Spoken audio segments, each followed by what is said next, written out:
All right, what's your second to last one? So my second to last one is a David Cronenberg movie. It's a mid-90s Cronenberg movie. It's called Existenz. Ooh, I don't know this one. Yeah, it's a weird one. Have I even seen a David Cronenberg movie? Oh, you've seen The Fly. I have not seen The Fly. The Fly remake with Jeff Goldblum, who we're also looping back to. That's a remake? Yeah. Oh my god. All right, so what happens in this one? So Existenz is the name of a video game console, but it's a Cronenberg movie, so everything has to be like biological horror, because that's what he does. He does body horror. Or he did for decades. Body horror. Mm-hmm. So is this... Have you seen Scanners? I've seen the guy's head exploding in Scanners. I've seen A History of Violence. I've seen Eastern Promises. Eastern Promises is so good. But that's kind of what he was getting at body horror stuff. So this is a different body horror than like H.R. Giger. Yeah, kind of. That was not convincing. But Existenz is kind of a weird one. It's like I say, it's about a video game console that's very popular, but it's essentially like a VR thing. But it's not mechanical. It's a biological video game console that you jack into this port in your back. We're literally jacking into the Matrix. Yes. And like once you're in the Existenz game, everything seems like it does in the real world, and that's kind of a big thing in the movie. Is like, are we in the game still, or is the game done? So this is like a pre-Inception type thing. Yeah, I mean it's Also, I'd like to say Existenz. How's it pronounced? Sorry. Existenz. The Existen Z. The X and the Z are capital. Capitalized. Yes, okay. Of course. A game designer on the run from assassins must play her latest virtual reality creation with a marketing trainee to determine if the game has been damaged. Marketing trainee played by Jude Law. I also love that's in the like the tagline. We have to specify that he's a marketing trainee. Yeah. He's not in finance or HR.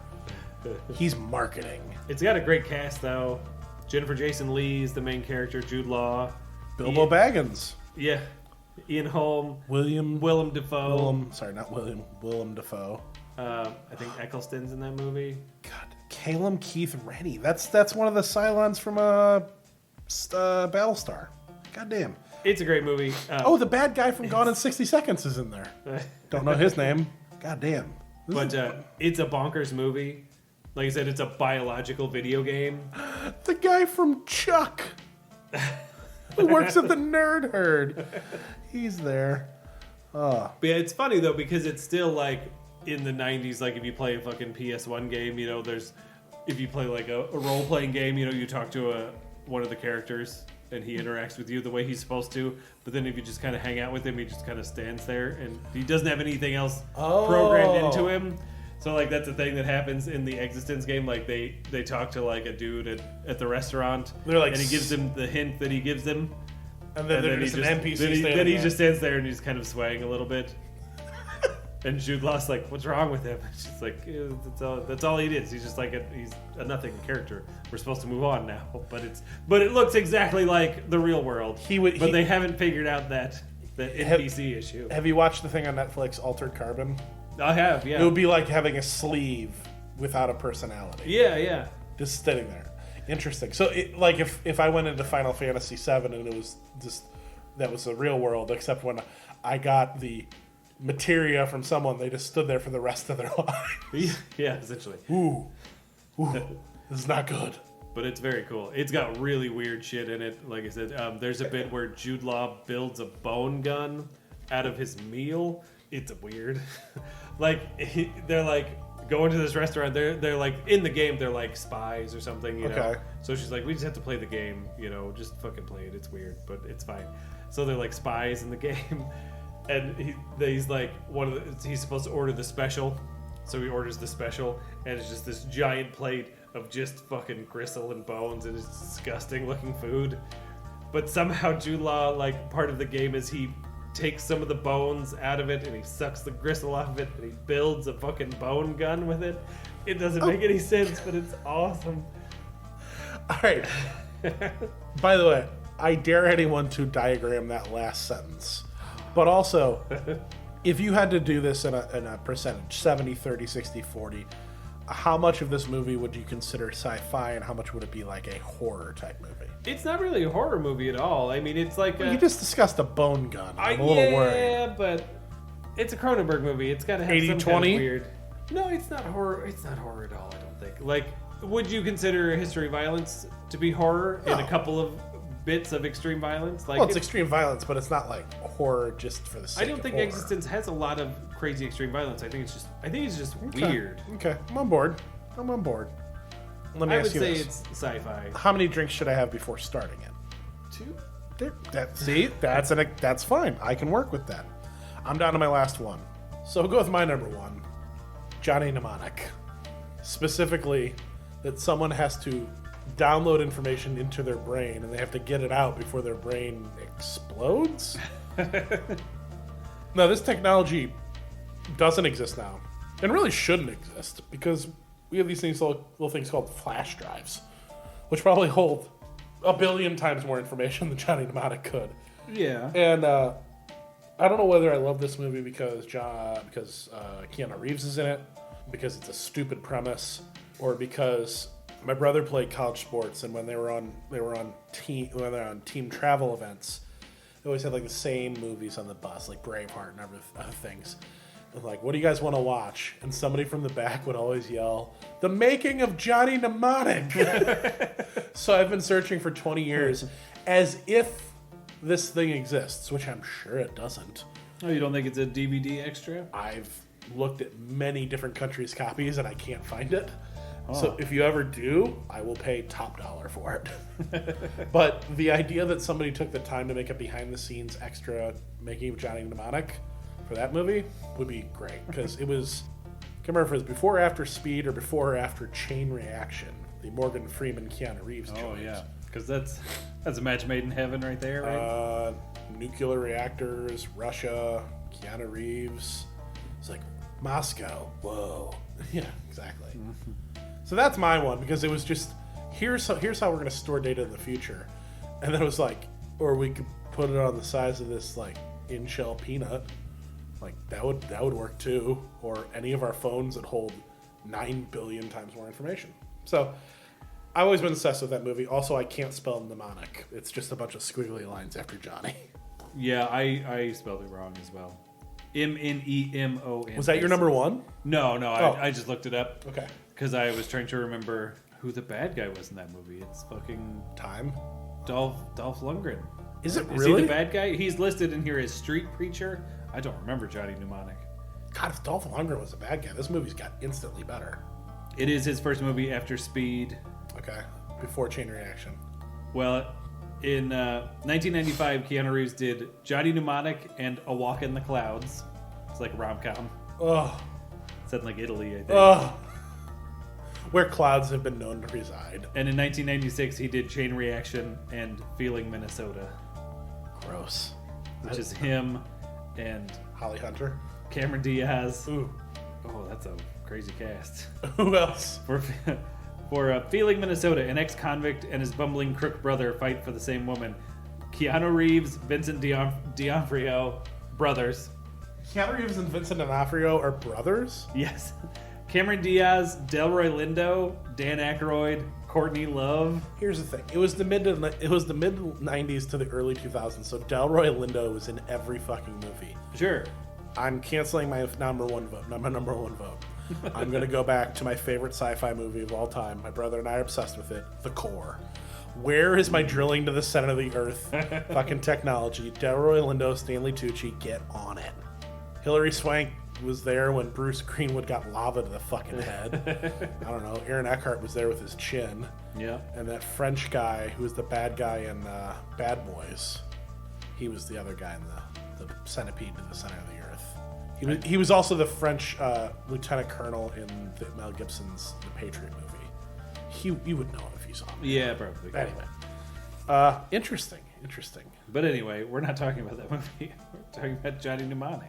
Johnny Mnemonic. I don't have anything more to say about Johnny Mnemonic. I want to hear your number one. Wait, you just said your number one. No, I did not. Oh, sorry. I'm a little drunk.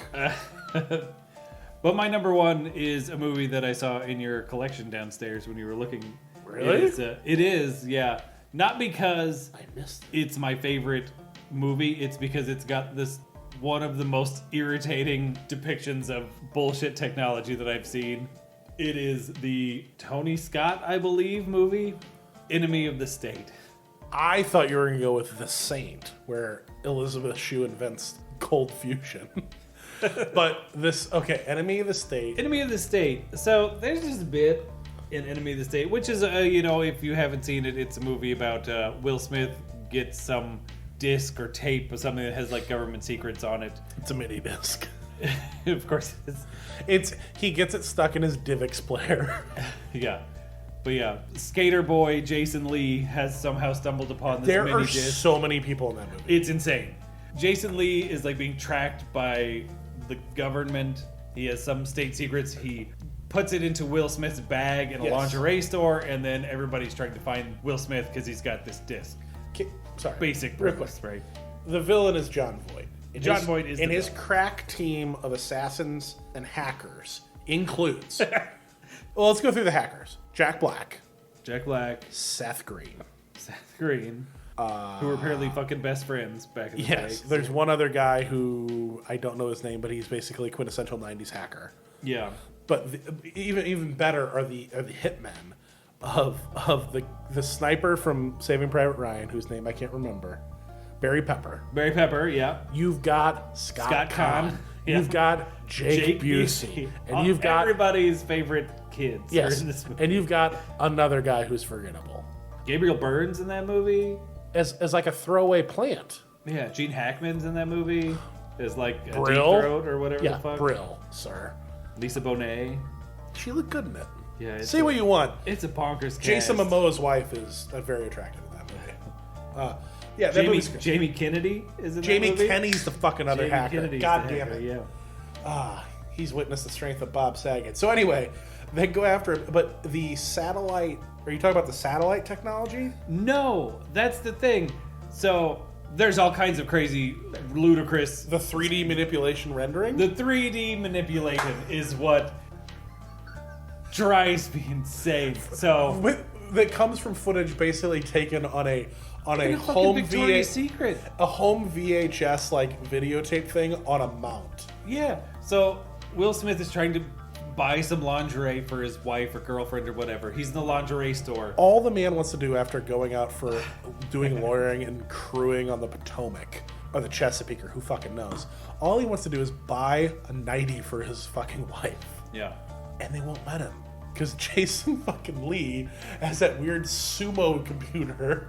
He loads it onto a DivX and puts it in his... Wow, God, it's so annoying. But yeah, I rewatched this clip because I was like, is it as bad as I remember it? Oh, it's insane. It's worse, probably. So they take security cam footage from a lingerie store In 1996. in 1990, whatever. Or maybe it was 98. I can't remember. It doesn't matter. They they're extrapolate. trying to find out because like they're trying to see if Jason Lee it did indeed drop it into Will Smith's bag. I know where you're going with this. I love So it. they have footage of Will Smith from the front. Yep. They zoom like Matrix style cameras where they freeze the image and it zooms around in Like a 3D Tony space. Stark level, like, rotating the image. They rotate the image to the back where the bag is. Then they zoom and enhance, of course. When they're like, it looks like, the shadow's different on the bag. So they take a perfect 3D image of the bag and they isolate his bag and they're rotating the bag around to see if if it looks like if something's in there. if something's in there or not. You're not going to talk about. You're not going to talk about the best line of that entire thing. Yeah, what's the best line? Jack Black is going like, here we see the shadow. The bag changes shape, so it looks like you dropped something in there, or the light could have changed.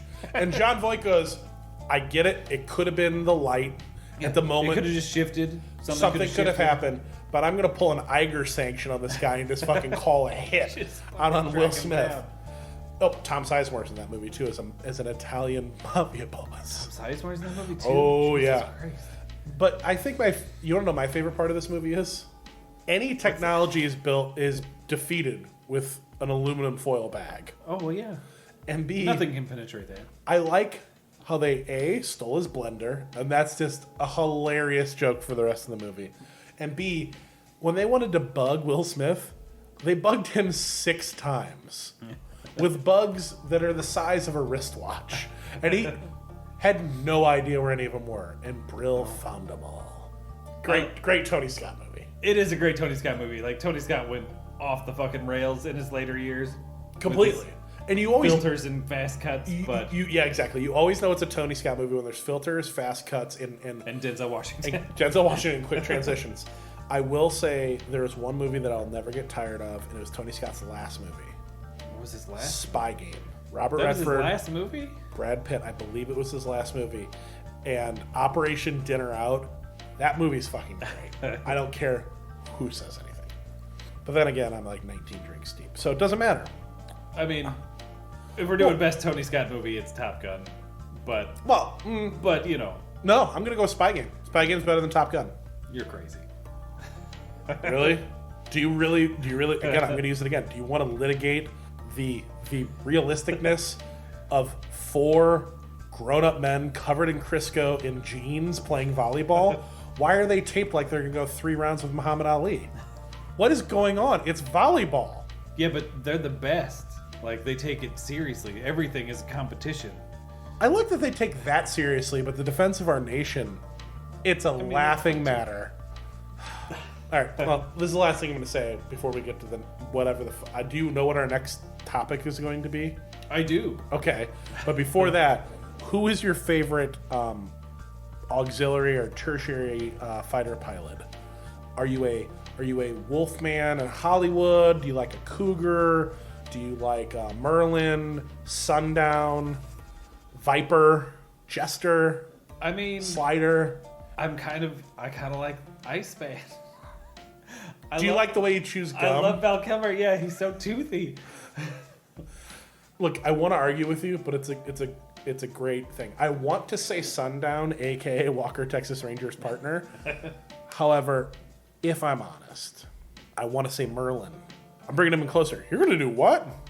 Or when Cougar throws in his wings. It's Slider. He's just there. Yep. And then he shows up seamlessly in Navy SEALs. Rick Rossovich was in like 2 movies. What is the next to pick? Oh, yeah. So next time, I thought it would be fun if we picked our favorite sports comedies. I could talk for You're hours. done. I know, I could right? talk for hours. I was looking through, like, I was just, like, looking at movies. I'm like, oh, my God, there's so many. I have a question. Are we going by sport? Or are we just, like, putting them all together? I'll tell you what. I have already an insanely long list of sports comedies. So I'll tell you what. How about we create lists? Or I'll create a list, because clearly you're surviving the game over there. I culled mine a little bit, but it's still, like, 20 long. That's very long. And we'll do that. We'll go by sport, and then we have to pick our favorite movie. Okay, break it down into brackets. Sport. Okay. So that's just good. to be clear, we have to have baseball. We have to have football. Uh-huh. We have to have hockey. Uh-huh. Gotta have basketball. And I also, on my list, golf. Because golf, clearly. I have a... Can we do racing? Is this comedy sports movies or all sports movies? Sports comedies.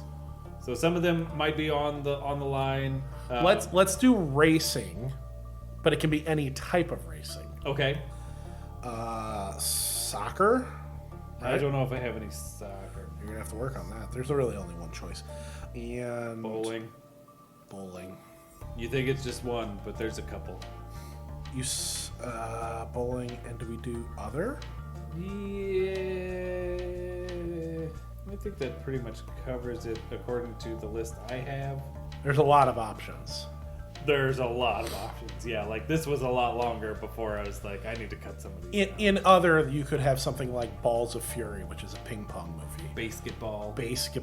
You could have Blades of Glory. Cool Runnings. Could have Cool Runnings. That might go under race. Feel the Rhythm. That could go under race. Yeah. Feel the rhythm, feel the rhyme. Get on up. It's bobsled time. Cool Runnings. Brrrup. You could have many things. It's going to be a good one. Frankly, I don't know that I've ever been excited as much as I am for this one. Wow.